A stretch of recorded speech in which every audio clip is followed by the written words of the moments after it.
Hi, and welcome to the first live broadcasting of the Triggered Newscast. Today is March 16th, 2019, and we're going to be looking into Ruth Bader Ginsburg. As many of you know, yesterday was Ruth Bader Ginsburg's 86th birthday, and still no good evidence of Ruth Bader Ginsburg surfaced yesterday, despite multiple public presentations on her behalf. Number one, Brooklyn decided to rename a building after her and collected more than 86,000 signatures to have the building renamed after her. But she did not make any statements regarding that. There was hundreds of people reportedly planking in front of the Supreme Court, where, according to the Supreme Court website, she was probably at in closed session interviews. But still, she was not photographed, made no public statements, and didn't decide to make any address to her fans that were there out front on her behalf. And so one thing did surface yesterday, which I also made a video about, is TMZ again came out with the most pixelated picture I've ever seen. I mean, if anything, it's probably proof of time travel.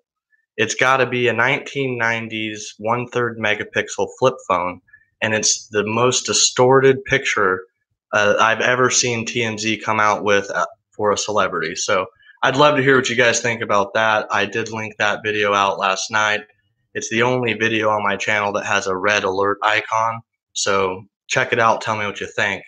Again, I've also compiled all of the evidence, not against, but for the proof of the life of Ruth Bader Ginsburg. Not in an attempt to establish that she is in fact alive, but just to compile all of the evidence that everyone can go off of. So if you haven't seen it, I'll link it in a card up here, probably on that side after the live cast is over. Hopefully I can finish this out without going viral for burning down my house on my first ever live cast. But that documentary completely highlights all of the evidence thus far presented.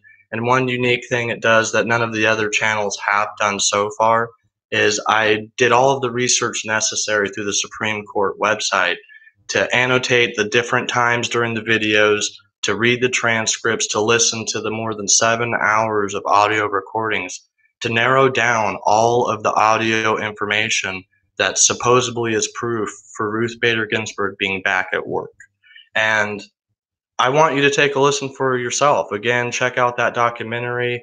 It's about 16 minutes. I compiled all of the audio surrounding Ruth Bader Ginsburg before and after each of her statements. And in many cases, it sounds like there's some editing going on.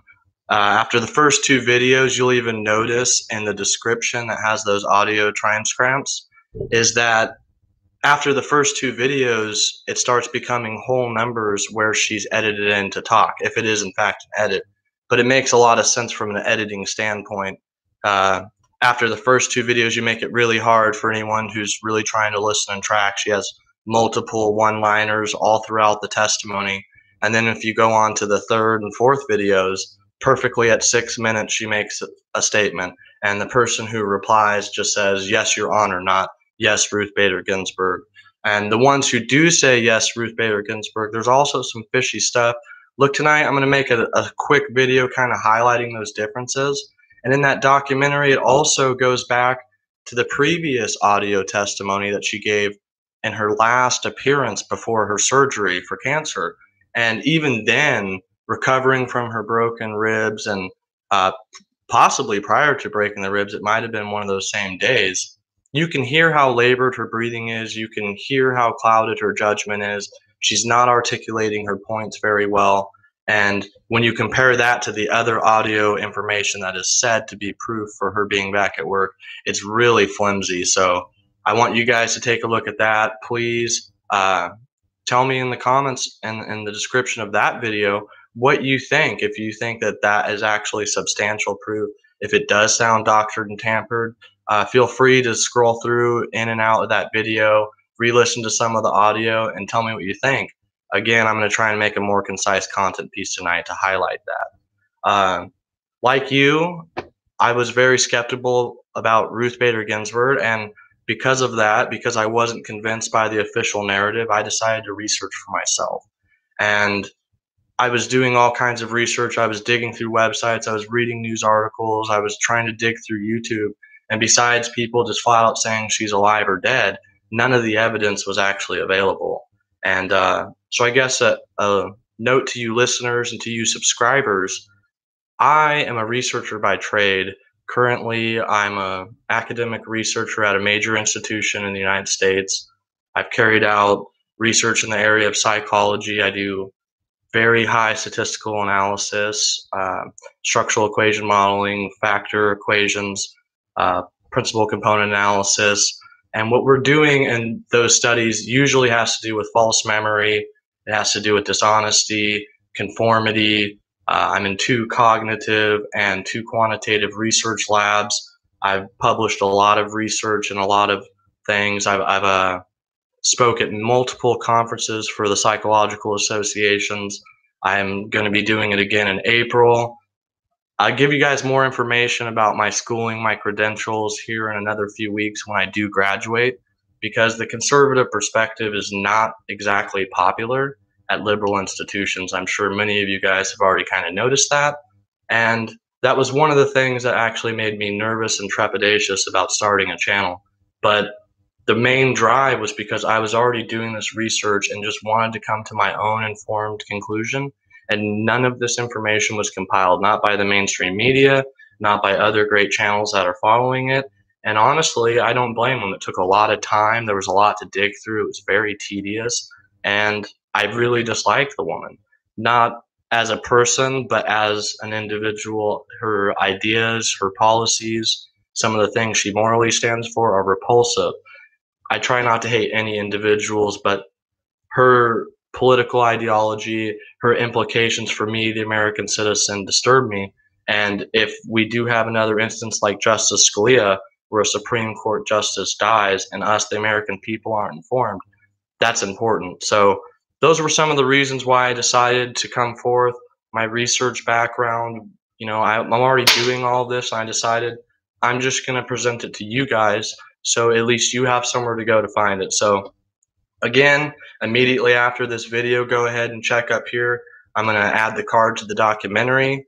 I just want to give a quick shout out to all the other channels that are doing things that are similar. First off, City Prepper, I love you. You're doing great. Every day you're uploading multiple videos on the subject. I kind of feel like I'm racing you to break information that comes out. Again, if you look back on the other side, last night I kind of posted a few videos that were outlining some of the evidence, and I've heard him bring up that evidence too. And we're all doing our best just to inform each other. And I just have to say thank you to the subscribers. You guys interacting and commenting, of course, hopefully by my 3rd, 4th, 5th live cast, I'll be able to get a little bit more dynamic, show you guys some screen clips, show you guys some articles, show you guys some of the statistics and research that I'm looking at to inform my decisions on. And ultimately, remember, I'm not trying to influence you, I'm trying to inform you. So some of my videos are satire, some of my content is maybe pro-Trump or pro-conservative, but honestly, I'm a moderate, libertarian, conservative leaning individual, and my purpose is just to inject logic into some of the political debates. So if you guys love those opinions, I really appreciate you guys sharing. I love seeing your guys' content that you guys respond to and what your guys' perspective is on that content. I've heard a lot of you say that you flat out think she's dead. I've seen some of the trolls get triggered, and I have to say, I love it when you guys get triggered. Those are my favorite comments, actually, and it's interesting. My channel's 23 days old. I've made 20 videos. I've really been on Ruth Bader Ginsburg for about a week and a half, and already I have YouTube flagging people who are spammers. A lot of it doesn't get through. I have to go back and check it and allow it to go through.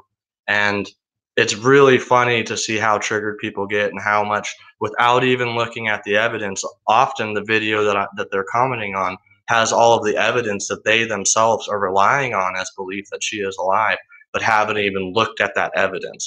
And so I'm putting that evidence out there because it wasn't there when I searched it. Hopefully you guys appreciate that I'm trying to bring it to you, and hopefully you bear with me as my content gets better, as I get more articulate, as I get a better microphone, as I get a better camera. Really, I'm a full-time student, I'm a full-time worker. and I just kind of hodgepodge things I had around the house, put them together, started trying to compile my research into a way that you guys could digest. And I really like that you guys are appreciating the content. And hopefully, you guys will consider looking down and sharing some of this information on your social media. I am now going to add links to my actual social media accounts. I had created them to funnel people to YouTube, but the Where's Ruth movement and the Find Ruth movement has gained so much attention that YouTube has organically allowed my content to grow extremely fast, faster than me being able to introduce myself to you, faster than me being able to find my own personality to display to you. So, in all honesty, you're just going to get me and my perspective, and hopefully that perspective helps influence and inform your decisions. But again, I don't want to purely influence you. I want you to look at the videos. I want you to look at other people. I want you to do your own research, come to your own conclusion. And so, with that, I'm going to keep bringing you everything I can about Ruth Bader Ginsburg until I'm convinced one way or the other that she's alive or dead. As soon as the mainstream media, which they themselves wouldn't even parrot that terrible picture by TMZ yesterday, decide to give us enough true evidence that she's either dead or alive, I'll completely quit making videos on that content. But hopefully you guys who are watching now and that will watch this after the live stream's over will take the time to really look through my channel. I just made a video on abortion. Again, it's a pretty controversial subject, but there's no graphic content. There's no disturbing images. It's not trying to be pro-life or pro-choice. It's just trying to illustrate that maybe abortion can still be done, maybe pregnancies can still be ended, but both sides can be satisfied that life doesn't necessarily need to be terminated. So hopefully when you guys see that video, you realize that my perspective is not to influence you, that an artificial womb is the best way to handle it. It's just that, maybe there's these other things that do exist that we could start considering and might possibly satisfy both sides. And we don't have to look forward to more terrible legislation by people like Ruth Bader Ginsburg. We don't have to, as conservatives or as Christians or religious leaning moral people who think that abortion is abominable and that all life deserves a chance, especially where that video is aimed at is late-term abortions, which are a new political talking point. You guys have seen that stuff relating in New York, and it's pretty disgusting that a bill that was proposed to give health care to abortion survivors was rejected. That to me is just, it's incomprehensible. I can't even see how they can do that, and I don't know how anyone on the left or right can be proud of what their representatives did in that vote. So if you guys are maybe have a strong religious leaning or a strong conviction one way or the other on abortion, hopefully you'll look at that content and realize I'm just trying to interject that it doesn't have to be a polarized issue, and maybe the premise of what abortion is trying to achieve can be handled with a completely different procedure. And maybe that procedure can allow a mother to make a decision, which, I mean, there's hyperbole about that. That recent law in New York does not necessarily specifically say any woman can just decide to have an abortion. What it does say is that under medical circumstances for the health of the mother or the baby, and known genetic variance cases and rape and incest, cases like that most people on both sides of the issue kind of morally agree is a gray area and harder to dictate decisions as opposed to one that's just off of a choice if I just want to do it. But what's morally incomprehensible about all of this is that right now in policy, abortion is being decided. It's happening right now. So hopefully you guys will consider some of the other content besides just the missing Ruth Bader Ginsburg content, because there's a lot of other things regarding Ruth Bader Ginsburg that impacts your life. And some of those things, as a conservative American, I have opinions about. I'm going to keep giving them. I hope you guys keep watching and liking them. But just let me know how I'm doing. Hopefully, as I know more, I'll keep doing these live streams. Hopefully, I'll get better at them. And again, just bear with me. I'm at 799 subscribers. And while my account's 23 days old, that's really from 3 days and from a couple videos. So please stick with me. Please watch me grow. Please give me encouragement. Please give me feedback. If you haven't already, subscribe, like, share, and if not, if you're a hater, if you want to get triggered, if you didn't listen to all of this and you just made a comment in the section, if you guys did watch the whole thing and you see a dumb comment like that, just tell them, hey, I'm glad you're triggered. Check out the other videos. And other than that, I'll see you guys at the next Triggered Newscast.